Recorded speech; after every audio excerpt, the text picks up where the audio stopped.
nome é Gilberto Melo e esse é o nosso curso de Umbanda. Hoje eu estou aqui para falar sobre a formação oficial da Umbanda. A gente já conversou até aqui e entendeu que não é bem assim, né? Que a Umbanda já existia no plano espiritual há milênios, que a Umbanda é uma manifestação tanto física quanto espiritual, que mesmo no plano físico já havia manifestação de entidades que trabalham para a Umbanda muito antes, né, do Pai Zélio pensar em criar a Umbanda, em pensar em desenvolver a Umbanda. Porém, nos livros de Umbanda, né, porém, por uma questão de respeito, por uma questão simbólica, existe uma história que eu vou contar nessa aula e tentar abstrair para vocês alguns pontos de destaque aqui, tá? Havia um rapaz chamado Zélio Fernandino de Moraes, lá no Rio de Janeiro, no início do século XX. Esse rapaz era um rapaz de classe mediana, né, um jovem comum daquela época. Porém, a dado tempo, ele começou a apresentar alguns comportamentos estranhos. Mudava de personalidade, mudava a voz, mudava a postura, falava coisas incompreensíveis, né? E como todo bom católico, já foi levado, obviamente, né, ao caminho do mal. Então, ele foi, acharam que ele estava sofrendo algum tipo de perseguição espiritual, do demônio e tudo mais. Pensaram talvez que se tratasse até de um problema psicológico ou neurológico e levaram ele a um psiquiatra que não constatou nenhum problema, né, neurológico ou psicológico no rapaz. Então, se não é um problema psicológico, pode ser um demônio perseguindo meu filho. Pensou a família do Zélio, né? E levaram ele a um padre que era amigo da família, que também não constatou a presença, né, do mal, do demônio ali influenciando o jovem Zélio Fernandino.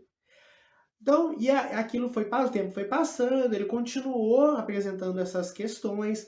Um dia ele ficou entrevado na cama, não conseguia sair da cama e do nada falou que no dia seguinte ele levantaria, e isso se sucedeu. Levaram ele a uma benzedeira, né, que já era muito comum ali, né, faz parte da cultura brasileira, uma benzedeira. Quem nunca foi quando era mais novo, até hoje, quem nunca foi a uma benzedeira ali para tirar as demandas, as cargas? E essa benzedeira recebia uma entidade, um preto velho, que dizia que o rapaz tinha mediunidade. Essa frase que é citada nos terreiros até hoje. Você tem mediunidade e precisa trabalhar. Essa frase tão comum, tão recorrente, foi dita ali para o pai Zélio. E ele foi, tomou um passe e tudo mais. Foi encaminhado depois à Federação Espírita, que se localizava lá em Niterói nessa época, tá? E ele foi a essa reunião para receber ali o apoio espiritual devido. E o que acontece, né, dentro dessa reunião em específico? Quebrando todos os protocolos, uma entidade se apodera, levanta da mesa, né, usando como aparelho mediúnico Zélio Fernandino, vai até o jardim, recolhe uma flor e traz para dentro, porque segundo aquela entidade, né, faltava vida, faltava uma flor ali. O tempo, né, foi passando aquela reunião, aquilo gerou um desconforto muito grande. O mentor, o dirigente da casa chama a atenção daquela entidade e outros médiuns de incorporação começam a manifestar pretos velhos, caboclos, né, entidades ali africanas e entidades ali indígenas. E aí, né, estraga toda a dinâmica daquilo que estava sendo preparado, as entidades começam a receber um puxão de orelha, vamos falar assim, que aquilo não estava comum. E aí o médium, mais uma vez tomado pela força, né, levanta e questiona o porquê que aqueles espíritos não estavam sendo acolhidos ali. Só porque em vidas pretéritas eles não apresentavam uma posição de destaque, não eram médicos, não eram doutores, não eram padres, né, não tinham aquela educação humana que era tão valorizada naquele momento. E ele levanta e diz que a partir do dia seguinte ele daria início a uma nova religião, que falaria aos humildes, onde todos os espíritos que se propusessem a caridade seriam bem-vindos. E ele se auto-intitulava naquele momento o Caboclo das Sete Encruzilhadas, porque segundo ele não haviam caminhos fechados para ele. Um médium vidente falou: olha, mas o senhor se manifesta como um caboclo, mas eu estou vendo ali um padre. E ele falou: o que vês são resquícios de uma vida pretérita, onde eu era pai Manuel de Malagrida. Onde eu era frade Manuel de Malagrida, que foi um padre, né, queimado pela Inquisição Europeia. Depois nasci nas terras brasileiras como um indígena, né, que ostento com muito orgulho. Lembrando que os espíritos, a gente vai conversar mais sobre isso, eles podem moldar o perispírito para a aparência que melhor lhe apraz. Isso é um dom que os espíritos mais evoluídos têm. Então, ele tinha essa vida pretérita como padre, mas ele se manifestava e trabalhava na Umbanda como um caboclo, né, como um indígena, por valorizar muito as vivências e experiências que ele adquiriu naquela última encarnação.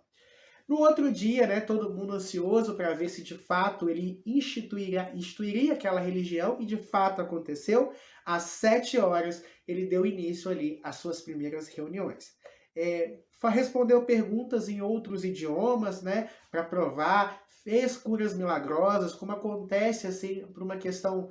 O fenômeno não é o foco, mas muitas vezes o fenômeno surge para trabalhar a fé, principalmente no início da Umbanda, né, para mostrar que realmente era real. Não que o nosso foco deva ser o fenômeno, e é uma coisa que eu falo com os meus filhos de santo em cada reunião. A mensagem é mais importante do que a embalagem. Mas a embalagem muitas vezes ela é importante, né, por uma questão de valorização, principalmente nós que somos humanos. Aquela entidade fundou então a tenda espírita Nossa Senhora da Piedade. Porque, assim como Maria recolheu seu filho Jesus, a Umbanda deveria receber de braços abertos aqueles que buscassem auxílio, aqueles que procurassem nela respaldo. Manifestou-se também naquela mesma reunião Pai Antônio, que foi o primeiro preto velho ali da tenda, e ele já começou com sua guia, né, com todos os trejeitos que os pretos velhos normalmente trabalham até hoje. Tá? Ele normatizou como seria a Umbanda, o horário, né, seria sempre de 7 às 10 da noite, todos vestidos de branco, né, representando a humildade, homenageando o Pai Oxalá, assuntos que a gente vai ver em aulas específicas, tá? E aí, a partir dali, surge a Umbanda. Com o tempo, ele foi abrindo outras casas. Seus filhos de santo, né, foram fundando as casas. As primeiras casas correspondiam às 7 linhas originais de Umbanda, assunto também para aulas futuras. Mas aí você vai ver, as casas São Jorge, São Jerônimo, né, que são as casas que correspondem aos orixás. Mas isso é assunto para outras aulas, a questão das 7 linhas, tá?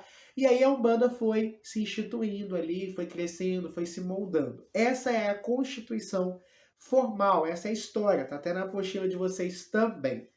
Alguns pontos que eu queria destacar nessa história, porque eu acho que tudo é aprendizado. Primeiro, o preconceito. A Umbanda surge de um preconceito, né, dentro da própria reunião mediúnica.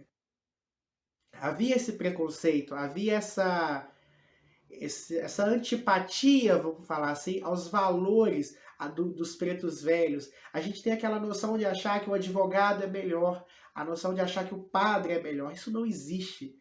Toda a alma humana é sagrada, toda a alma é divina e toda a experiência humana. Os negros africanos, quem já passou por um preto velho, sabem passar, ensinar, lecionar muita coisa para nós. A sua sabedoria é distinta, mas não menos importante por isso.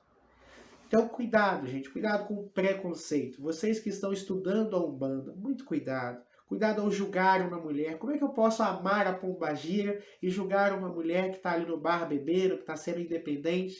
Como é que eu posso julgar uma pessoa, o estereótipo de uma pessoa, e ir lá e cumprimentar Zé Pilintra numa gira? Como é que eu posso maltratar crianças e levar doce pro erê? São questões que vocês precisam entender. Cuidado com os julgamentos, cuidado com os preconceitos, tá? Outro ponto importante que eu quero destacar. O nome dado ao primeiro templo de Umbanda no Brasil. Nossa Senhora da Piedade, e ele ainda fala, né, que a Umbanda deve acolher a todos como Maria acolheu seu filho. Vamos pensar, Nossa Senhora da Piedade mostra aquele momento onde Maria pega o corpo de Jesus, né, a Pietá, Inclusive é essa imagem de Maria carregando em seus braços Jesus ferido, né, depois da crucificação. E olha que bonito, olha que poético e olha que profundo. A Umbanda deve olhar para cada uma das pessoas, e você, enquanto umbandista, para cada pessoa que te buscar ajuda, independente do estado em que ela se encontra. Olhar o divino que habita ali. Olhar com amor, com cuidado. Jesus era Deus dentro da tradição cristã. Jesus é o avatar do Criador. E ele estava ali todo quebrado. As pessoas que nos procuram, independente do estado moral, físico que elas estejam, elas são divinas. E eu tenho que acolhê-la com o mesmo amor. Outro ponto importante, né, é a humildade, que a todo tempo as entidades demonstraram, né, até contrariando, né, elas mostram-se humildes, elas respeitam a ordem da casa e fundam a sua religião. A Umbanda, então, é um ato de resistência. Um umbandista, gente, precisa ser diferente.